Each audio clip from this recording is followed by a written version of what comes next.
Alrighty then. Successful Indie Author 5-Minute Focus, episode 943. What is an inciting incident? Let's talk craft. Okay, an inciting incident. It changes the status quo. This is where your average person now becomes something more, something far more. And that average, it's whatever you set up at the beginning. And I'm going to use Harry Potter as a reference here because so many people have seen it. So many people have read the books. So it starts off, you're on the brain freeze. You start off at the home. Nothing's going on, nothing. You see a little craziness going on in the zoo. And then all of a sudden, Hagrid shows up and he takes him. Is that the inciting incident? No. It's when Hagrid takes him, tells him, "You're a wizard, Harry." That's it. That's the inciting incident because it changes everything. All of a sudden now Harry is somebody completely different, even though he's the same kid he was 2 seconds ago. So it launches the main character into action because from there, what did he do? He headed out to Hogwarts. He went to school. Now school for wizards and wizards and witches. What did he do next? Okay, and that's the rest of the story. But the inciting incident, that kicks things off. That changes things. It changes things from the norm.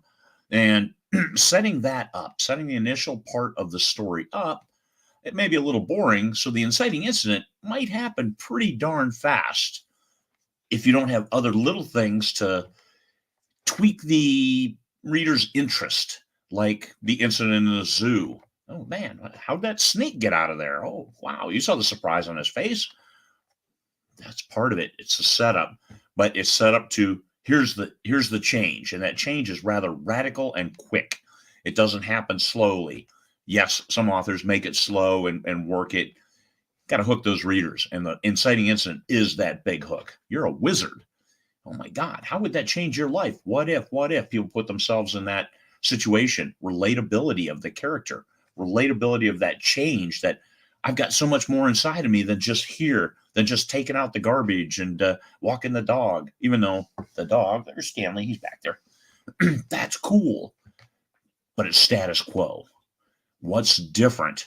Oh, me and my dog are going to go fight crime. Underdog. Okay, now that's different. It sets the whole story in motion. Everything else was set up, lead in, but then now you've got your story. Now it takes off. It's out of the gates, and it can't be reined back in. That inciting incident, it changes everything. You can't rein that back in. Oh, Harry, I was just kidding. All that magic you saw? No, it's not real. No, you can't do that. Going forward. Now you've got your character that you can relate to that's doing something fantastic. And it goes through the story and ends in the climax. What's that huge victory that this character has had because of that inciting incident and the change in their lives? And then the denouement, which is the wind down.